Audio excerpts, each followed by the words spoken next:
Brownian motion.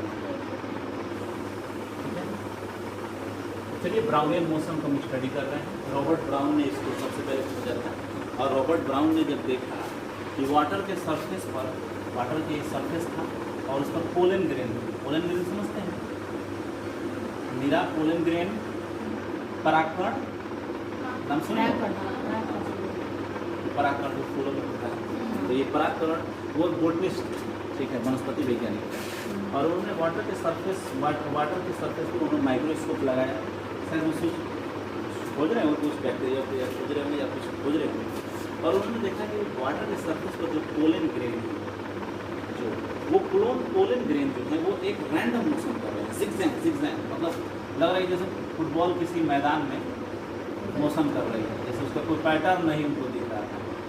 ठीक है, तो वो इस बात को लेकर आश्चर्यचकित हुए कि भाई ऐसा क्यों हो रहा है, वाटर सरफेस पर ऐसा क्या है कि ये पोलन ग्रेन जो है वो इस प्रकार से रैंडम मोशन कर रहे हैं। तो उन्होंने इसकी खोज की और इसी के आधार पर बताया गया कि इसका मतलब है कि ये पोलन ग्रेन इसलिए मोशन कर रहे हैं क्योंकि वाटर के मॉलिक्यूल से टकरा रहे हैं, और वाटर के मॉलिक्यूल्स जो हैं वो भी ब्राउनियन मोशन कर रहे हैं, तभी वो टक्कर के कारण क्या कर रहे हैं, पोलन ग्रेन को ब्राउनियन मोशन करा रहे हैं।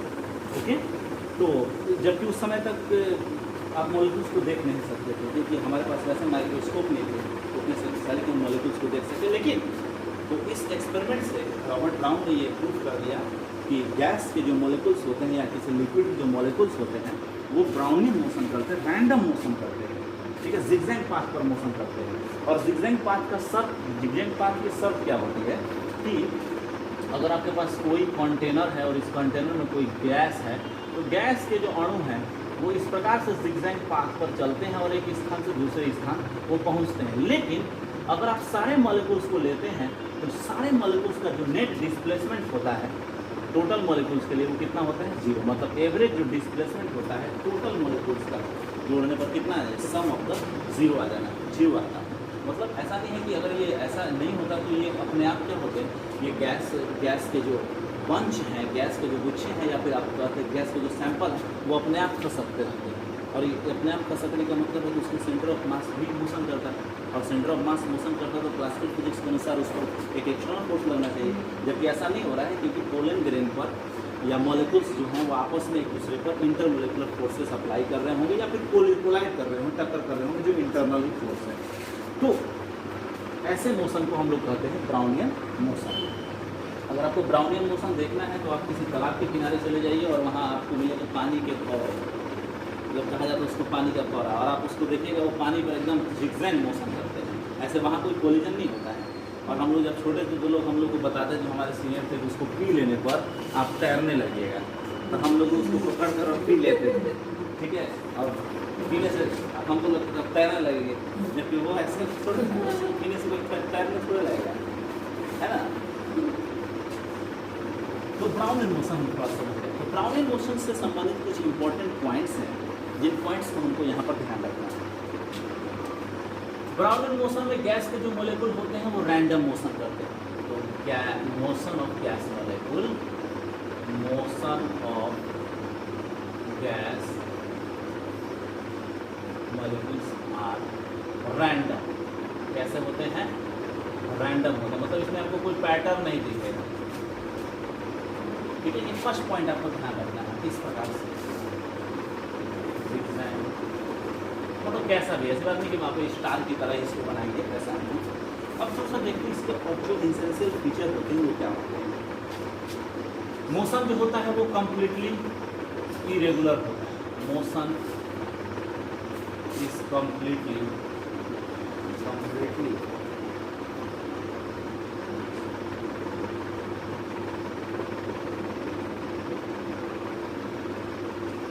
इरेगुलर, रेगुलर नहीं होगा बल्कि इरेगुलर होगा, ठीक है। हाँ, अब थोड़ा सा देखते हैं कि यदि स्मॉलर मॉलिक्यूल्स हैं, अगर मॉलिक्यूल स्मॉलर हैं, जैसे मॉलिक्यूल का साइज यदि छोटा है तो वो ज़्यादा रैंडम मोशन करते हैं, वो ज़्यादा लगता है जैसे एग्नाइट हो चुके हैं, ज़्यादा वो जिगजैग मोशन कर रहे हैं। तो रैंडम मोशन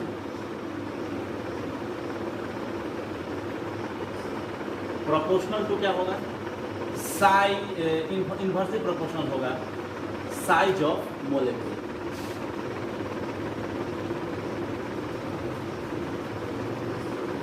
मॉलिक्यूल्स का साइज जितना ही छोटा होगा उतना ही ज़्यादा उसका रैंडम मोशन होगा, उतना ही ज़्यादा वो क्या करेगा, जिगजैग ज़्यादा से ज़्यादा जिगजैग मोशन करेगा। ठीक है, टेम्परेचर को इंक्रीज करने पर रैंडम मोशन क्या होगा, इंक्रीज करेगा, मतलब टेम्परेचर प्रोपोर्शनल होगा किसका, रैंडम मोशन का, या रैंडम मोशन प्रोपोर्शनल होगा टेम्परेचर का। ये थोड़ा सा ध्यान देंगे, इस पर कोई पावर हो सकता है, ऐसा नहीं है पावर एन हम दे दिए, पावर एन दे दिया, एम दे दिया, मतलब इसका मतलब है कि ये फंक्शन के तौर पर लीनियर कोई जरूरी नहीं होंगे, ये फॉर्मूले हम देखेंगे कैसे होंगे। लेकिन अगर टेम्परेचर आप इंक्रीज करते हैं तो रैंडम मोशन क्या होगा, बढ़ेगा। और यदि आप मॉलिक्यूल का साइज कम कर रहे हैं, छोटे छोटे मॉलिक्यूल्स हैं, उनका डायमीटर कम है, तो रैंडम मोशन क्या होगा, बढ़ेगा। ओके, कोई दिक्कत। और रैंडम मोशन को हम जब यदि समझना है, इस पूरे मोशन को समझना है, क्योंकि इसको देखने पर तो हमको लगता है हम फ्रस्ट्रेट हो जाते हैं कि यार ये कैसा मोशन है। मतलब कि आप सोचिए कि एक मोल अगर आपके पास गैस है 10⁻³ मॉलिक्यूल्स हैं, और यदि आप उसका फोटो ले रहे हैं, स्नैपशॉट ले रहे हैं, तो आप देखिए तो एकदम जिगजैग मोशन करते हैं 10⁻23 मॉलिक्यूल्स, तो आपको लगेगा इसमें कोई पैटर्न ही नहीं है यार, आप फ्रस्ट्रेट हो जाओगे, है ना, आपको कोई पैटर्न नहीं इसमें नहीं दिखेगा। लेकिन इसको हम लोग समझ सकते हैं, इसको अंडरस्टैंड कर सकते हैं, किससे, काइनेटिक थ्योरी ऑफ गैसेस। तो ये obey random motion,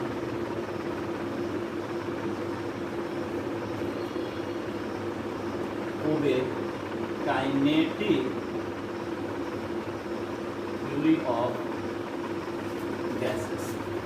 random motion किसका पालन करता है, काइनेटिक थ्योरी ऑफ गैसेस का पालन करता है। ये कुछ प्रमुख फीचर है इसके, और इन फीचर्स को हम लोग, ये जो हमारा काइनेटिक थ्योरी ऑफ गैसेस है, इसका यूज करके हम एक फार्मूला ड्राइव करेंगे इसके लिए, और साथ में हम ये कंपेरिजन करेंगे कि टेम्परेचर बढ़ाने पर क्या हमारा जो फार्मूला है वो बता रहा है कि रैंडम मोशन बढ़ेगा, और मॉलिक्यूल के साइज यदि छोटे हो जाते हैं तो रैंडम मोशन क्या बढ़ रहा है, ये बातें हमको चेक करनी है। तो इसके लिए दो लोगों ने थ्योरी दी, एक लैंगविन ने दिया था, लैंगविन ने आपको ब्राउनियन मोशन के लिए थ्योरी दिया, और दूसरी थ्योरी जो थी वो प्रसिद्ध वैज्ञानिक अल्बर्ट आइंस्टाइन ने दी, और इन दोनों थ्योरी को आपको पढ़ना है पाठ्यक्रम में। ठीक है, तो चलिए हम शुरू कर रहे हैं, और हमारा जो टॉपिक है वो है लैंगविन थ्योरी ऑफ ब्राउनियन मोशन। मैं इसको मिटा सकता हूँ,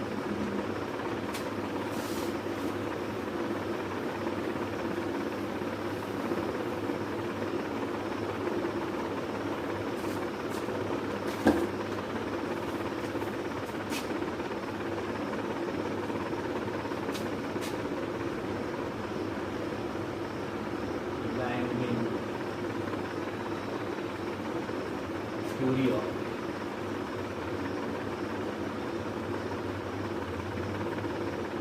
ब्राउनियन मोशन।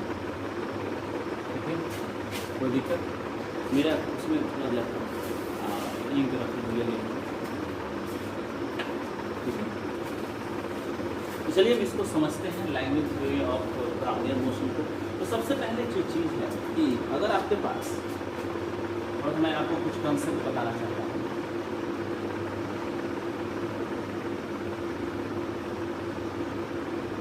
ये आपके पास एक कंटेनर है, और इस कंटेनर में आपकी गैस मॉलिक्यूल, मैं कुछ मॉलिक्यूल्स को ही ले रहा हूँ, जैसे ये 2 मॉलिक्यूल्स, 3 मॉलिक्यूल्स, और ये वॉल है, दीवार, ये वॉल है, ये टॉप वॉल है, ये राइट वॉल है, ये लेफ्ट वॉल है, और ये बॉटम वॉल है। ठीक है, थोड़ा सा गौर करा मेरा, ये कंटेनर होगी, बर्तन होगी, ठीक है, ये बर्तन जो है इसमें कुछ मॉलिक्यूल्स हमने रख दिए, एक मॉलिक्यूल्स बहुत सारे मॉलिक्यूल्स 10⁻23 तो आपको 1 मोल भी हो जाते हैं, बट मैंने 3 मॉलिक्यूल्स। अब देखिए कि अब ये इसकी वॉल है, दीवार, तो इनमें ब्राउनियन मोशन क्यों होता है? सबसे पहले जो चीज़ है कि अगर केवल एक मॉलिक्यूल है, हमें आपके पास केवल एक मॉलिक्यूल है और स्पेस में वो फ्री है, निर्वात में एकदम है, स्पेस में है, अंतरिक्ष में है, और उसके आसपास किसी प्रकार का कोई पार्टिकल नहीं है, और चूंकि स्पेस में है तो टेम्परेचर है, तो टेम्परेचर जो है वो फंक्शन होता है काइनेटिक एनर्जी का। तो बोल्ट्जमान ने हमको बताया था कि पार्टिशन एनर्जी से 3/2 kT बराबर क्या होता है, काइनेटिक एनर्जी ऑफ मॉलिक्यूल। जहाँ T क्या है, टेम्परेचर है, और K क्या है, बोल्ट्जमान कांस्टेंट। तो अगर स्पेस में कोई मॉलिक्यूल्स है और वहाँ टेम्परेचर है तो इसका मतलब उसके पास काइनेटिक एनर्जी है। और इस काइनेटिक एनर्जी से क्या होगा, ये मॉलिक्यूल्स तब तक चलता रहेगा जब तक ये किसी दूसरे मॉलिक्यूल से नहीं टकरा रहा है या किसी और से नहीं टकरा रहा है। ये फ्री स्टेट हो गया मॉलिक्यूल में। लेकिन अगर इस मॉलिक्यूल को हम इस बर्तन में रख देते हैं तब क्या होगा, ये सीधे नहीं चलेगा, बल्कि क्या होगा, ये अगर मान लेते हैं आपके पास यहाँ केवल 1 मॉलिक्यूल है, उसमें इसको बर्तन में रखा तो वो क्या होंगे, पहले चलेंगे और इस राइट वॉल से टकराएंगे दीवार से, उसके बाद बॉटम वॉल से टकराएंगे, उसके बाद लेफ्ट वॉल से टकराएंगे, उसके बाद टॉप वॉल से टकराएंगे, और ये प्रोसेस जो होगा वो कंटिन्यूअस चलता है ना। तो यहाँ पर क्या होगा कि ये रैंडम मोशन जो करेगा वो इसलिए कर रहा है क्योंकि वो बर्तन की वॉल से टकरा रहा है। लेकिन अगर मॉलिक्यूल्स की अपेक्षा बर्तन का साइज बहुत बड़ा है इस प्रकार से, तब क्या होगा, बहुत कम प्रोबेबिलिटी है दीवार से टकराने की, है ना। बहुत दिन तक चलते चलते हो सकता है वो दीवार से टकराए। अब बर्तन का साइज इनफाइनाइट हो जाए तो वो नहीं टकराएगा बर्तन की दीवार से, है ना। अब थोड़ा सा काम करते हैं। चलिए, अब ये हमारे मॉलिक्यूल है जो बर्तन की दीवार से टकरा रहे हैं। अब इनके अगल बगल हम कुछ मॉलिक्यूल्स रख देंगे। चलिए, तो क्या होगा, ये इनसे टकराएंगे, फिर ये इससे टकराएगा, और ये हमारा वाला ये 1 पहले ये टकराया, यहाँ पर रिफ्लेक्ट हो गया, फिर इससे टकराया, फिर इससे टकराया, फिर इससे टकराया, फिर इससे टकराया, फिर इससे टकराया, इससे टकराया, इससे टकराया, अपने आप से टकरा गया, इससे टकराया, फिर जाकर दीवार से टकराया। देख रहे हैं आप। तो यहाँ पर देखिए मॉलिक्यूल से कई सारे टक्कर हुए, लेकिन दीवार से केवल एक टक्कर हुई। लेकिन अगर अणुओं की संख्या और बढ़ा देते हैं तब क्या होगा, मॉलिक्यूल्स के मॉलिक्यूल से टकराने की प्रोबेबिलिटी बहुत बढ़ेगी और दीवार से टकराने की प्रोबेबिलिटी क्या होगी, कम हो जाएगी।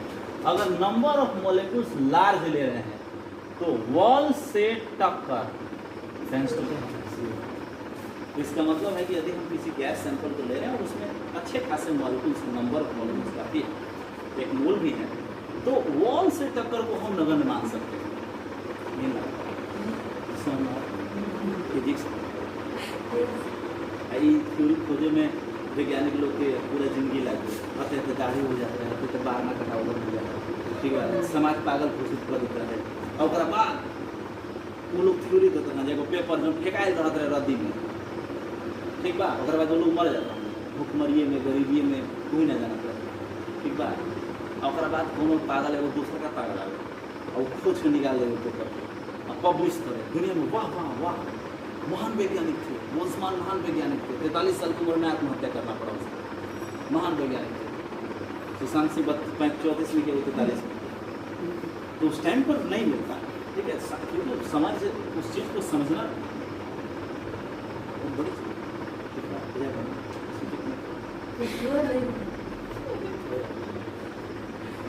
क्लास में से चली, क्लास में से थोड़ा कोई दिक्कत 3/2 KT, हाँ संभव है। इसका मतलब क्या है कि कॉन्सेप्ट एक बन रहा है कि मॉलिक्यूल पर जो फोर्स लग रहे हैं वो फोर्स आपको दूसरे मॉलिक्यूल्स के टक्कर के कारण लग रहे हैं, है ना। हो सकता है कोनो एक्सटर्नल फोर्स लागत होती, जैसे मान ला कि हम क्या कहेंगे कि गिलास ले बनी और इस गिलास में अणु है और अपना मस्ती से एकदम ब्राउनियन मोशन कर रहे हैं, हिला के चम्मच डाल के हिला दें, तो वो क्या हुआ, एक्सटर्नल हुआ। तो एगो एक्सटर्नल फोर्स एजेंट हो जाए और एगो आपस में जो लगा था वह कारण क्या हो, इंटरनल एजेंट हो जाए। एगो इंटरनल फोर्स जो कि आपस में कोलिजन के कारण लगा था, और दूसरा एक्सटर्नल फोर्स। तीसरा बात ध्यान रखेंगे, मॉलिक्यूल्स जब एक दूसरे से टकराते हैं तो एक दूसरे के बहुत नज़दीक आएंगे, और जब बहुत एक दूसरे के नज़दीक आएंगे तो इंटरमोलिकुलर फोर्स लगना क्या होगा, शुरू हो जाएगा, और इसके कारण क्या होगा, इनकी काइनेटिक एनर्जी रिड्यूस हो जाएगी और पोटेंशियल एनर्जी क्या होगी, बढ़ जाएगी। लेकिन हमने की जो गैस ले लेंगे वो आदर्श गैस है, और टकराइलों के बाद इंटरमोलिकुलर फोर्स पैदा ना हो, कैसा तो हो मॉलिक्यूल ना, लेकिन हमने मान लेंगे कैसे बात, क्योंकि हम लोग जब कैलकुलेशन कर रहे हैं तो हम ऐसा मान लेते हैं कि हम आदर्श गैस ले रहे हैं और इनके अणुओं के बीच इंटरमोलिकुलर फोर्स लग ही नहीं रहा है, जबकि लगता है। इसलिए हम लोग जो भी थ्योरी बनाते हैं ना वो टोटली गलत ही बना रहे हैं, ठीक है। इसलिए हम गलत बना रहे हैं क्योंकि हम जो कर रहे हैं उसमें हम बहुत सारी बातें जो हैं इंपॉर्टेंट चीज़ें छोड़ दे रहे हैं, लेकिन हमने ऐसा मान लिया कि मतलब इसकी जो टोटल एनर्जी है वो किस रूप में है, केवल काइनेटिक एनर्जी के रूप में है। और काइनेटिक एनर्जी के रूप में है तो टक्कर के बाद मॉलिक्यूल्स इलास्टिक कोलिजन करते हैं। इलास्टिक कोलिजन समझते हैं?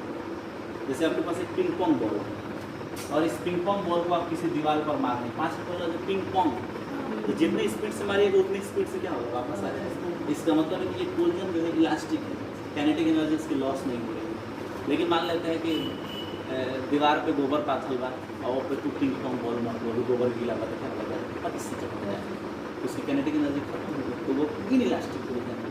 कोई दिक्कत? तो यहाँ पर हमने कुछ कंसेप्ट बनाया और वो कंसेप्ट है कि गैस के मॉलिक्यूल्स जो हैं वो आपस में ही टकराते रहते हैं। दीवार से टकराने की प्रोबेबिलिटी इतनी कम होती है कि हम दीवार से टक्कर के कारण किसी फोर्स को कैलकुलेट नहीं करेंगे। किसी मॉलिक्यूल्स के ब्राउनियन मोशंस का रीजन जो होता है वो 2 रीजन हो सकता है, उनके आंतरिक कोलिजन से पैदा हुआ फोर्स या कोई एक्सटर्नल फोर्स हम लगा रहे हैं। अगर हम एक्सटर्नल इक्विलिब्रियम कंडीशन में एक्सटर्नल फोर्स नहीं लगा रहे हैं, कोई मैकेनिकल इक्विलिब्रियम है, तो हम एक्सटर्नल फोर्स को 0 ले सकते हैं। कोई दिक्कत? तो ये सब कुछ बातें हैं। अब थोड़ा सा गौर करते हैं, साथ में एक और बात कि ये जो इंटरनल फोर्स हैं, अब ये हमने जो गैस ले लिया है, अब ये गैस के डिफरेंट लेयर पे तो है ना, और अगर ब्राउनियन मोशन हो रहा है तो लेयर्स जो हैं वो एक दूसरे पर खसक भी रहे हैं, और ये खसकने के कारण क्या होगा, फ्रिक्शन फोर्स या विस्कस फोर्स भी पैदा होगा। तो कैलकुलेशन में हमको क्या शामिल करना है, विस्कस फोर्स भी शामिल करना है, और यही विस्कस फोर्स जो होगा वो हमें बताएगा कि हमारा ब्राउनियन मोशन किस प्रकार होगा। तो 3 प्रकार का फोर्स है, एफ विस्कस, एफ इंटरनल और प्लस एफ एक्सटर्नल। ओके, अब देखिए यदि हम टोटल ये 3 प्रकार का फोर्स होगा और यही फोर्स जो होगा वो हमको टोटल फोर्स देगा।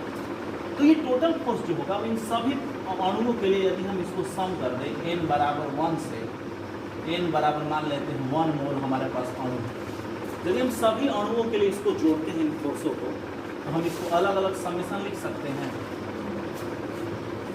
लिख सकते हैं कि नहीं? रास्ता समझ में आ रहा है? अब देखो, इंटरनल फोर्स एक्शन बराबर रिएक्शन, एक अणु दूसरा का जितना फोर्स है दूसरा का पलटू में कितना फोर्स लगेगा, तो ये टर्म क्या हो जाएंगे, खत्म हो जाएंगे पूरे गैस के लिए। अगर ये गैस पर हम किसी प्रकार का बाहरी फोर्स नहीं लगा रहे हैं, इक्विलिब्रियम कंडीशन हमने गैस को छोड़ दिया, कोई बाहरी फोर्स नहीं लगा रहे हैं, तो ये टर्म कितना हो जाएगा, तो कौन सा टर्म क्या होगा, विस्कस। इसका मतलब ब्राउनियन मोशन किससे करा हुआ है, दिक्कत समझ में? तो यही एक ऐसा फोर्सेस है जो इस फ्लूइड पर, इस मॉलिक्यूल्स पर लगेगा और अपना काम करेगा। ठीक है, तो अब हम तैयार हैं स्टडी करने के लिए।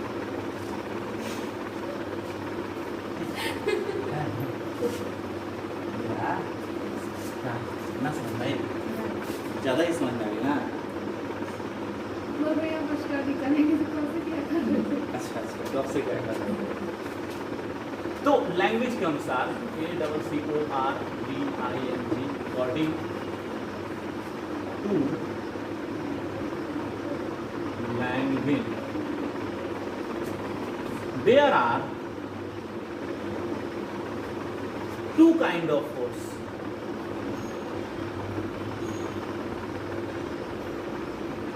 Force acting on particle. कौन कौन फोर्स काम कर रहा है? लैंग्वेज ने कहा कि लैंग्वेज ने अपनी जो हाइपोथेसिस बनाई, जो अपना कंसेप्ट बनाया, उसने कहा कि 2 प्रकार के फोर्स हैं जो काम कर रहे हैं किसी भी सस्पेंडेड पार्टिकल पर या फिर किसी भी ब्राउनियन मोशन करने वाले पार्टिकल पर। ठीक है, पहला जो है वो डार्क फोर्स है, या इसको बोलते हैं विस्कस फोर्स। ओके, ये विस्कस फोर्स जो है वो है F, जो घर्षण की तरह काम करता है, equal to 6 pi eta R into, ज्यादा 6 pi eta R into R क्या है? रेडियस है इसका मॉलिक्यूल। अगर आपके पास कोई मॉलिक्यूल है और इस मॉलिक्यूल का जो रेडियस है उसको आर हमने डिनोट किया है, तो यहाँ आर हो जाएगा। लेकिन हम लोग इस कैलकुलेशन में इसको डिनोट करेंगे किससे? ए से डिनोट करेंगे। किससे डिनोट करेंगे? ए से। यहाँ ए क्या है? Radius of molecule. तो ये जो फोर्स है, फ्रिक्शन फोर्स, या इसको आप डार्क फोर्स बोलोगे, 6π आर ए इंटू डी है। और ये फोर्स जो होता है इसको स्टॉक फोर्स भी बोलते हैं। याद आ रहा है? जब आप ISC में होती हैं और जब मैं फ्लूइड पढ़ाता हूँ तो आप इस फोर्स को पढ़ेंगे, स्टॉक फोर्स। ये पहला फोर्स है। दूसरा जो फोर्स है वो एक्सटर्नल फोर्स है, एक्सटर्नल एजेंट।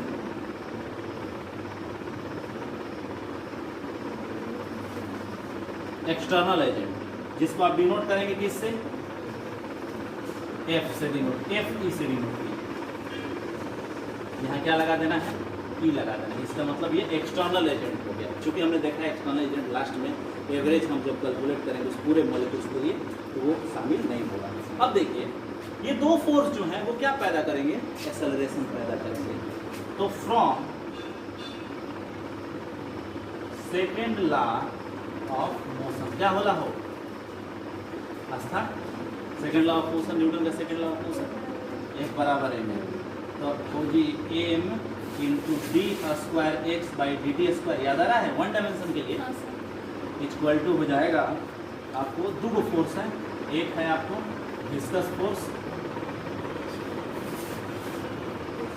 और एक है आपको एक्सटर्नल फोर्सेस। ठीक है, अब थोड़ा सा गौर करते हैं कि जो विस्कस फोर्स है वो किस पर डिपेंड कर रहा है।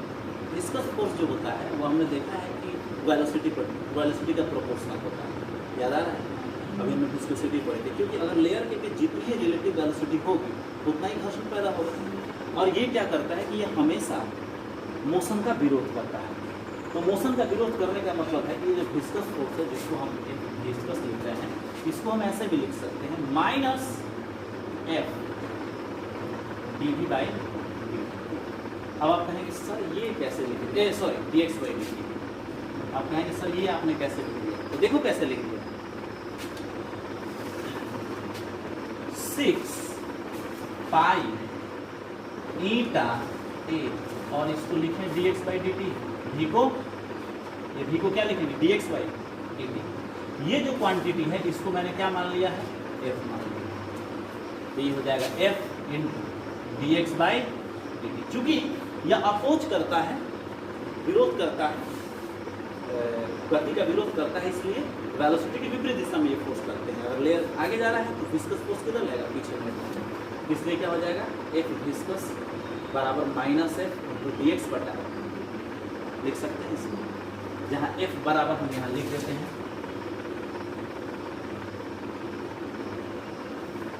F बराबर 6π eta into radius of molecule. कोई दिक्कत, कोई प्रॉब्लम? हम लोग तैयार हैं अपने काम को कंप्लीट करने का। हमारे पास आ गया बस हम लोग कैलकुलेशन करते हैं। ठीक है, कैमरा चालू होने चाहिए।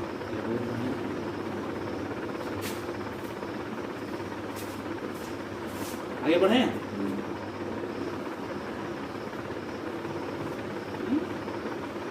कब बंद हो गई?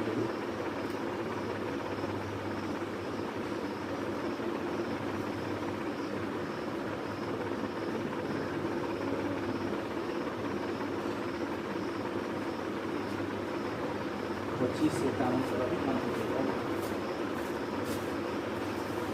पूरा बंद हो गया।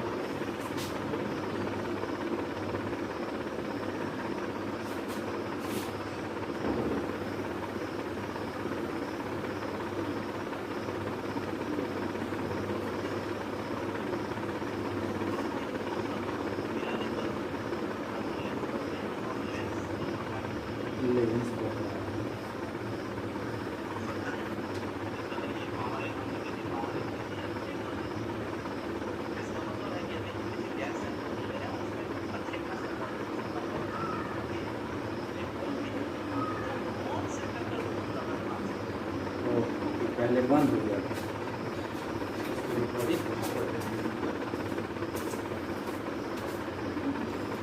कूलिंग वाला काम है।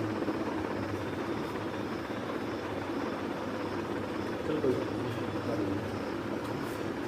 ओके। तो m into D square x by D T square f viscous plus F external. Okay, चलिए हम इसको लिख सकते हैं m into D square x by D T square equal to f viscous को लिख सकते हैं minus f d x by D t और प्लस एफ एक्सटर्नल। ओके, अब एक काम करते हैं कि दोनों साइड में हम एक से मल्टीप्लाई कर देते हैं बाई एक्स। एम हो गया X D square x by D T square बराबर minus F X D x by D T plus F external into कितना हो जाएगा एक्स हो जाएगा। कोई दिक्कत? अब यहाँ पर देखिए ये जो इक्वेशन है वो इक्वेशन सिंगल पार्टिकल को व्यक्त कर रहा है। सिंगल पार्टिकल्स को ये क्या कर रहा है, व्यक्त कर रहा है। ओके, ये सिंगल पार्टिकल के लिए आपको इक्वेशन हो गया। ओके, अब थोड़ा सा गौर करते हैं कि फॉर ऑल पार्टिकल्स, पार्टिकल्स के लिए, सभी पार्टिकल्स के लिए यदि हमको कैलकुलेट करना है तो उसका एवरेज ले लेते हैं। तो क्या होगा, एवरेज ले लेते हैं M X D square x by D T square बराबर F minus F X D x by D T average और plus X F D average. Okay, अब देखिए कुल पार्टिकल के लिए हमने देखा है इक्विलिब्रियम कंडीशन में आपको ये जो टर्म होगा ये कितना हो जाएगा, ये जो टर्म होगा ये एग्जिस्ट नहीं करेगा और ये टर्म कितना हो जाएगा, जीरो हो जाएगा। ओके, इसको मैंने पहले भी आपको बता दिया है। तो आपका ये जो समीकरण होगा वो हो जाएगा M X D square x by D T square बराबर minus F X D x by D T average. कोई दिक्कत? बहुत बढ़िया। अब थोड़ा सा देखते हैं कि हम इस टर्म्स को क्या लिख, इस टर्म्स को हम एक नए तरीके से लिख रहे हैं। यहाँ पर हम एक हिंट दे रहे हैं, यहाँ आपको दिख रहा है, आप लोग दिख रहे हैं, ठीक है। तो थोड़ा सा गौर करते हैं यहाँ पर कि अगर हम एक क्वांटिटी लेते हैं d by D T into x square, तो इसको हम क्या लिख सकते हैं, डिफ्रेंशिएट करेंगे तो लिखेंगे 2x into D x by, लिखेंगे इस प्रकार से इसको देखिए 2 पटका गया और डी एक्स बाई कितना हो जाएगा, डी टी हो जाएगा। ठीक है, अब देखिए अगर हम इसको यहाँ x D x by D T यदि हम निकाल रहे हैं तो ये हमारा ये बटा में हो जाएगा 1/2 D by D t x square. कोई दिक्कत? तो बहुत अच्छा। अब एक काम करते हैं, इसको फिर डिफ्रेंशिएट करते हैं again D by D t x D x by D T. तो ये डी बाई कितना हो जाएगा, D T 1/2 D by D t x square. कोई दिक्कत? ऊपर चले आए, ये सब हिंट में चल रहा है, ये किस में है, हिंट में चल रहा है। तो हिंट में इतना तक हो गया। अब इसको हम इस साइड डिफरेंशिएशन कर रहे हैं, ये जस्ट का तस डी बाई डी टी 1/2 विद्यार्थी D by D t x square. कोई दिक्कत है यहाँ तक? चलिए बहुत अच्छा। बराबर इस साइड क्या हो जाएगा, देखिए यहाँ 2 टर्म है, एक ए और दूसरा बी। तो फर्स्ट को पहले कांस्टेंट मानते हैं, सेकंड को डिफरेंशिएशन करते हैं तो D x square x by D T square plus first को हम क्या, सेकंड को कांस्टेंट माने, फर्स्ट को डिफरेंशिएशन करेंगे तो हो जाएगा D x by D t और पहले से क्या है D x by D T, तो इसका स्क्वायर हो जाएगा। अब देखो तो यही क्वांटिटी ना यहाँ पर है, इस क्वांटिटी का मान इसके पद में निकाल लेते हैं। तो D by D T 1/2 D by D t x square minus D x by D T का स्क्वायर बराबर x into D square x by D T square. कोई दिक्कत? और इसको ले आकर क्या कर देते हैं, पुट, इसको क्या मान लेते हैं, इक्वेशन 1 मान लेते हैं। पुट इन इक्वेशन 1 दिख रहा है इधर, कैमरा में तो नहीं दिख रहा होगा ना,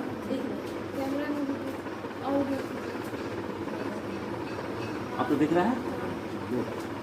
तो पुट इन इक्वेशन क्या हो जाएगा, 1 हो जाएगा। 1 इक्वेशन में हम इसको रख देते हैं m D by D T into 1/2 D by D T into x square minus, ये m को बाहर कर रहे हैं पहले से, D x by D T का स्क्वायर बराबर minus F X D x by D.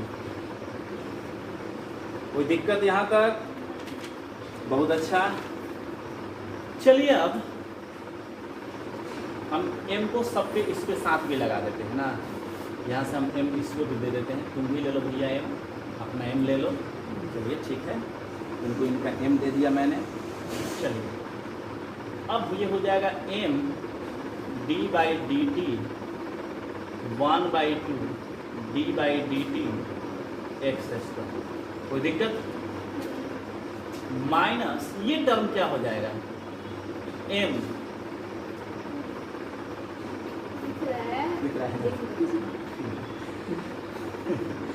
दिखना चाहिए, ठीक है। तो ये हो जाएगा, देखो equipartition law of energy यहाँ दिख रहा होगा, यहाँ मैं एक ही दिखा रहा हूँ। फ्रॉम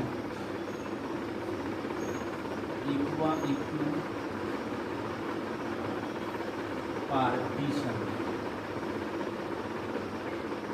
लॉ ऑफ एनर्जी,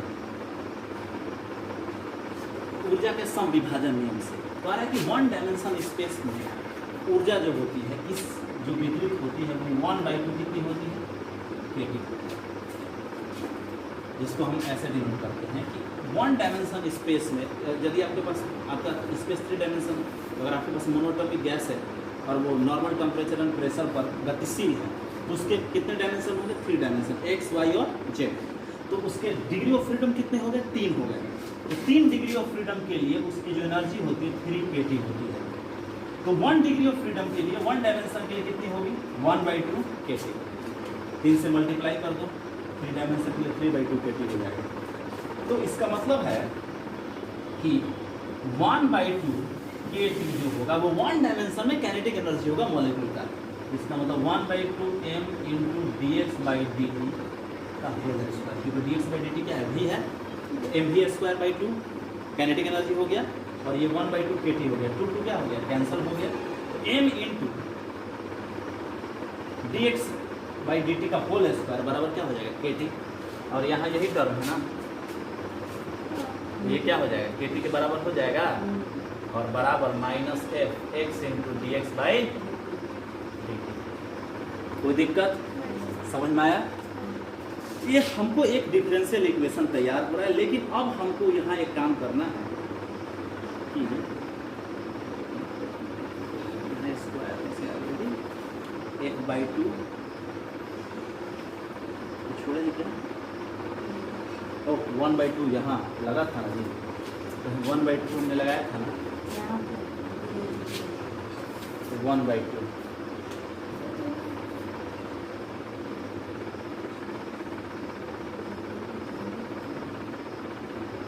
इतना बराबर इतना लिखा था ना।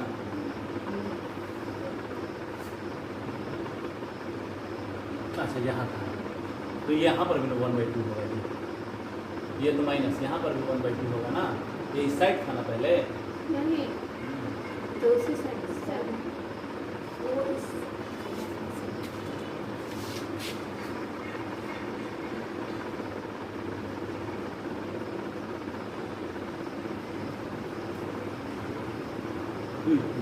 ठीक है।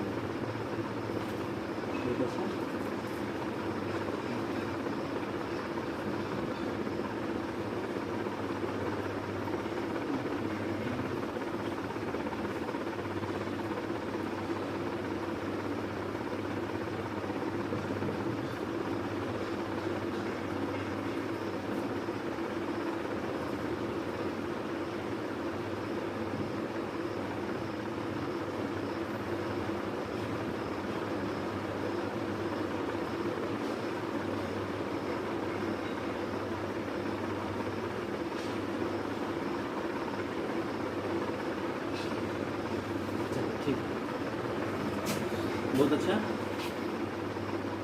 तो ये KT का मान हो गया। अब हम थोड़ा सा आगे बढ़ रहे हैं। ठीक है,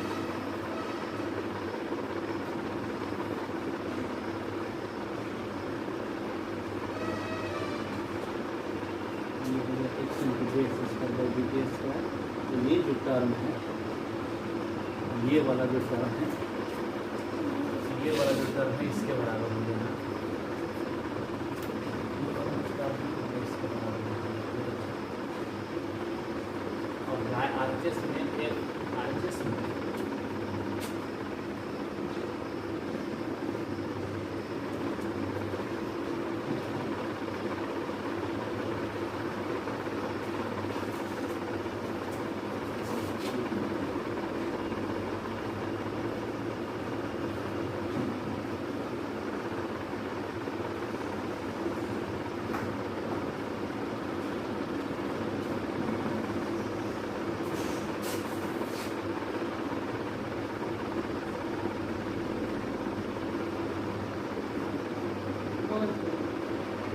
उसमें बनाइए, इसमें भी टाइम लगेगा।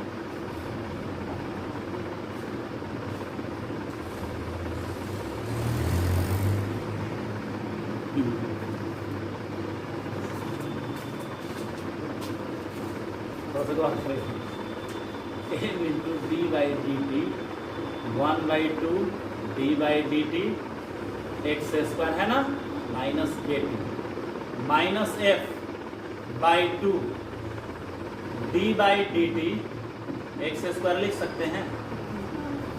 कैसे डिफरेंशिएशन करेंगे तो वही हो जाएगा, यही हम लोग कंफ्यूज कर रहे थे कैसे लिखेंगे। ठीक है, अब देखिए यहाँ पर क्या है कि इस इक्वेशन में थोड़ा सा गौर से देखिए, LHS में भी क्या है, ये टर्म है d by D t x square, और RHS में भी क्या है, d by D t x square. तो मान लेते हैं let d by D t x square को एक नया फंक्शन मान लेते हैं, और उसको क्या मान लेते हैं, उसको u मान लेते हैं, एक न्यू फंक्शन होगा। ठीक है, अभी हमारे पास एक न्यू फंक्शन आ गया, और इस न्यू फंक्शन के रूप में जब हम इसको रखते हैं तो ये जो डिफरेंशिएशन है, यहाँ देखिए सेकेंड ऑर्डर डिफरेंशिएशन, देखिए dt दो बार आ रहा है, डी स्क्वायर, ये सेकेंड ऑर्डर डिफरेंशिएशन है, और इसको हम किसमें ला रहे हैं, फर्स्ट ऑर्डर डिफरेंशिएशन में। तो सेकेंड ऑर्डर डिफरेंशिएशन की अपेक्षा फर्स्ट ऑर्डर डिफरेंशिएशन को सॉल्व करना क्या है, इजी होता है। तो हमने क्या कर दिया, इसको फर्स्ट ऑर्डर डिफरेंशिएशन में लेकर हम लोग चले आए। तो थोड़ा सा हम कैमरा को घुमा देते हैं, और अब आप देखिएगा क्या हो गया, आपका काम कंप्लीट हो गया, आपका इक्वेशन हो गया, आपको m by 2 into du by D minus kt, और ये बराबर है माइनस f बाई 2 इंटू सबको इधर लेकर जाइए, m by 2 du by D T plus f by 2 u और प्लस kt इक्वल टू 0, या इसको आप बराबर लिख सकते, kt इस प्रकार से लिख सकते हैं। और ये आपको हो गया फर्स्ट ऑर्डर डिफरेंशियल इक्वेशन, और इसका जो सॉल्यूशन है, this is first order differential equation. और सॉल्यूशन जो इसका होता है बहुत इजी है, आप इसको चेक भी कर सकते हैं घर पर। इसका जो सॉल्यूशन होता है वो u के लिए होता है, u इक्वल टू हो जाएगा वो 2kt by f plus a into e to power minus f by m क्या हो जाएगा, e हो जाएगा। ओके, अब थोड़ा सा गौर करते हैं, ये आपका सॉल्यूशन हो गया। लेकिन इस सॉल्यूशंस को हम अभी और आगे समझ रहे हैं कि ये इसमें ये जो टर्म है ये खत्म हो जाएगा। देखिए कैसे, चूंकि m tends to 0 for molecule, अणुओं के लिए m का जो मान होता है, अणुओं का जो मास होता है बहुत ही नगण्य होता है, तो m का मान क्या होगा, बहुत कम होगा। इसीलिए f by m tends to क्या होगा, इन्फिनाइट होगा, और इसीलिए e to power minus f by m tends to कितना हो जाएगा, 0, क्योंकि e to power minus infinite बराबर कितना होगा, नहीं समझ में कैसे जाएगा, e to power minus infinite बराबर e टू पावर इन्फिनाइट बराबर 1 बाई इन्फिनाइट इक्वल टू 0। इधर हुआ, तो इससे क्या हो जाएगा, इससे आपको निष्कर्ष निकलेगा कि u में ये जो टर्म होगा वो नगण्य हो जाएगा, और u बराबर अप्रॉक्सीमेटली कितना हो जाएगा स्मॉलर मॉलिक्यूल्स के लिए 2kt बाई m। लेकिन अभी भी काम पूरा नहीं हुआ, क्योंकि u जो है वो खुद एक वेरिएबल्स है, और उसका जो मान है वो यहाँ d by D t x square है।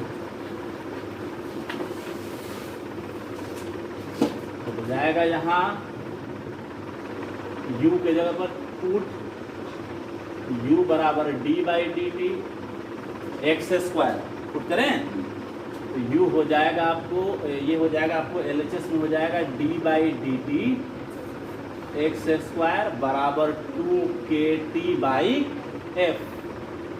अब देखिए थोड़ा सा इस साइड इसको टाइम को लेकर चले जा रहे हैं, तो ये है dx स्क्वायर बराबर 2kT/f और इंटू dt हो जाएगा, इंटीग्रेट कर दें, इंटीग्रेशन x0 बराबर 0 से x बराबर लेमडा तक। अब आप कहेंगे ये क्यों किया तुमने? आप इस मॉलिक्यूल्स को देखिए जो ब्राउनियन मोशन करते हैं, किसी भी टक्कर के बाद, मान लेते यहाँ इसमें यहाँ एक मॉलिक्यूल से टकरा गया, तो किसी भी टक्कर के बाद हम एक ऐसा मानते हैं कि इसकी जो इसका जो पोजीशन होता है उसको हम कितना मान लेते हैं 0, क्योंकि यहाँ एक नई गति स्टार्ट हो रही है। ब्राउनियन मोशन करते हुए पार्टिकल के लिए एक बहुत इंपॉर्टेंट पॉइंट जो है वो मैं आपको समझा रहा हूँ कि टक्कर के बाद वो अपना पास्ट भूल जाता है कि वो किस रास्ते आएगा। जैसे मान लीजिए आप यहाँ से जा रही हैं और किसी से आपका मूडी टकरा गया और आप भूल गई, गजनी फिल्म की तरह। तो यहाँ गजनी की तरह होता है कि जब एक टक्कर होता है तो उसके बाद वो पहले का सारा चीज़ जो होता है वो भूल जाता है। तो भूल जाता है तो उसकी वो क्या करता है, एक नई गति स्टार्ट करता है और आगे जाकर फिर टकराएगा, फिर भूल जाता है, एक नया उसका रास्ता हो जाता है। तो इसका मतलब उसका हर एक टक्कर के बाद वो एक अपनी गति को स्टार्ट करता है। तो मतलब x बराबर हम क्या ले सकते हैं 0। और कब तक टकराएगा, कब जाकर टकराएगा, जितना मीन फ्री पाथ होगा वो फ्री चलेगा, उसके बाद लेमडा के बाद टकरा जाएगा, उसकी गति क्या होगी x बराबर 0 से x बराबर लेमडा। कोई दिक्कत है, समझ में आया?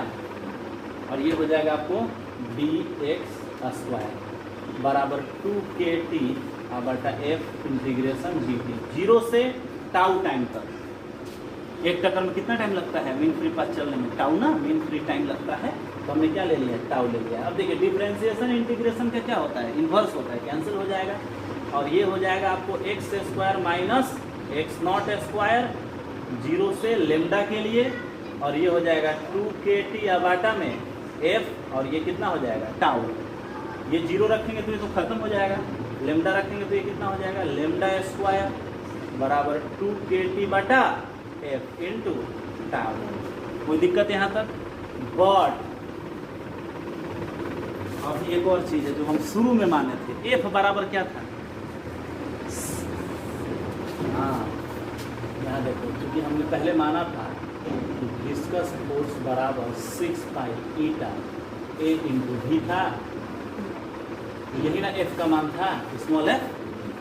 तो यहाँ पर हम लिख सकते हैं चूंकि स्मॉल f बराबर है 6 pi eta into radius of molecule, तो इसलिए क्या हो जाएगा लेमडा बराबर 2kT बाटा हो 6 पाई ईटा ए हो जाए, और यहाँ कितना हो जाएगा मीन फ्री पाथ टाउ, और इसका क्या हो जाएगा, और यह मीन फ्री पाथ का क्या हुआ expression, this is mean free path. Check करें, mean free path lambda proportional to √T। और पहले देखो ये तुम पढ़े थे पहले मीन फ्री पाथ के लिए, इसका मतलब है कि ये भी ये थ्योरी क्या है, सही है। कोई दिक्कत? लेमडा इन्वर्सली प्रोपोर्शनल √A, जितना ही अणु छोटा होगा उतना ही उसका मीन फ्री पाथ क्या होगा, बड़ा होगा। छोटे अणु लेमडा इन्वर्सली प्रोपोर्शनल √ईटा, जितना ही ईटा कम होगा उतना ही लेमडा अधिक होगा। यदि विस्कोसिटी बढ़ेगी तो मीन फ्री पाथ क्या होगा, बढ़ जाएगा, स्पष्ट है। कोई दिक्कत? कंप्लीट हो गया, तो आपकी ये थ्योरी कंप्लीट हो गई, और अब घर जाकर आपको क्या करना है इसको कंप्लीट करना। ओके, तो मिलते हैं आपसे नेक्स्ट क्लास में।